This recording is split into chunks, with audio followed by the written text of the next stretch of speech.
Milhões de pessoas no mundo dedicam tempo para estudar um livro milenar, a Bíblia. Um livro tão antigo como esse tem algo a ensinar ainda hoje?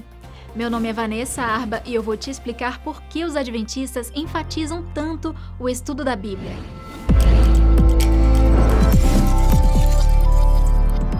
É verdade que dá para adquirir conhecimento bíblico ao assistir um sermão, por exemplo. Mas ao estudar a Bíblia, é possível examinar com mais tempo, julgar por si mesmo e questionar o que está escrito. Essa liberdade de questionar, examinar e ser convencido pelo próprio texto é o que sempre caracterizou o ensino da Bíblia pelos adventistas do sétimo dia. Mas esse método de ir ao livro sagrado para compreender quem é Deus e como ele se relaciona conosco vem de muito antes do surgimento da denominação. Os escritores e personagens do Novo Testamento, em especial, sempre situavam o que eles estavam observando no mundo e nos acontecimentos à luz das Escrituras. O Evangelho de Lucas, por exemplo, conta que depois de ressuscitar, Jesus encontrou os discípulos no caminho de Emaús, mas eles não conseguiram reconhecer o Mestre. Ao invés de apontar para si mesmo e dizer, olha só, sou eu que voltei, ele fez diferente. Jesus chama os discípulos para a realidade daquilo que as Escrituras dizem. Cita Moisés, os profetas, os escritos e tudo aquilo que já estava previsto. Para entender o que estava acontecendo, a referência usada pelo próprio Filho de Deus foi aquilo que fora revelado por Deus, as Escrituras. A escritora norte-americana Ellen White escreveu que estudar a Bíblia com alguém foi uma ideia de origem celeste. No livro Obreiros Evangélicos, na página 192, Ellen diz que uma pessoa não pode falar a uma multidão e movê-la como faria se estivesse em mais íntimas relações com os que a compõem. Ou seja, há uma influência maior ao estudar a Bíblia de maneira pessoal do que num discurso para inúmeras pessoas. Conta a história que, em 1882, centenas de adventistas estavam reunidos em um congresso no estado americano da Califórnia. De repente, começou um temporal muito forte. Quem estava na tenda não conseguia ouvir o que o pastor Stephen Haskell estava pregando. Na hora, ele teve uma ideia. Separou as pessoas em grupos menores e distribuiu alguns textos bíblicos acompanhados de perguntas. No dia seguinte, Ellen White procurou Haskell e disse que recebeu uma visão. Ela viu milhares de adventistas indo de casa em casa, ensinando sobre a Bíblia dessa forma, mais pessoal. Haskell ficou impressionado. O que Ellen revelou a ele teve um impacto tão forte que ele imediatamente começou a criar a primeira série de estudos bíblicos da Igreja Adventista. As primeiras 2 lições eram sobre o sábado e a volta de Jesus. Se a estratégia de estudar a Bíblia com outras pessoas foi idealizada pelo próprio Deus, certamente precisa ser executada da melhor forma possível.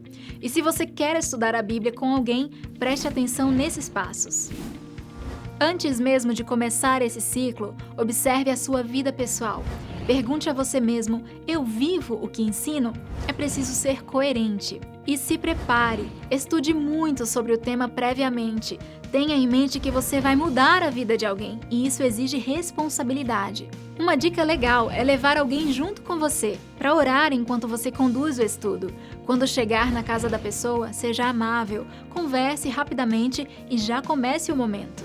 Para criar uma continuidade, relembre o que foi estudado na última vez em que estiveram juntos. Comece contando uma boa história que envolva o tema e abra a Bíblia para juntos saberem o que ela tem a dizer sobre isso. Fazer perguntas é um bom jeito de instigar a pessoa a encontrar a resposta na Bíblia. Dúvidas vão surgir, por isso mostre-se aberto para ouvi-las e responda tudo de forma clara, usando sempre o livro sagrado. E não se esqueça, cada lição deve apontar para Cristo e o plano da salvação. Para finalizar, relembre os principais pontos estudados. Convide a pessoa a refletir nas coisas boas que acabou de aprender. Esse momento é forte, mas precisa ser equilibrado entre a razão e a emoção. Em seguida, ore pela decisão tomada pelo estudante. Assim que terminar a oração, já anuncie qual será o próximo tema, para criar aquela expectativa legal. Feito isso, não demore para ir embora. Deixe o estudante livre para pensar em tudo que ele acabou de aprender, enquanto está fresquinho na mente e no coração. Dicas rápidas, mas muito importantes. Não se atrase. Importe-se de verdade com o estudante. Seja rápido no momento do estudo, não se alongue. Procure não usar expressões denominacionais, fale fácil. Nunca critique outras igrejas. Não pressione o estudante a tomar decisões, mas sempre faça o convite. E por último, não confie em si mesmo.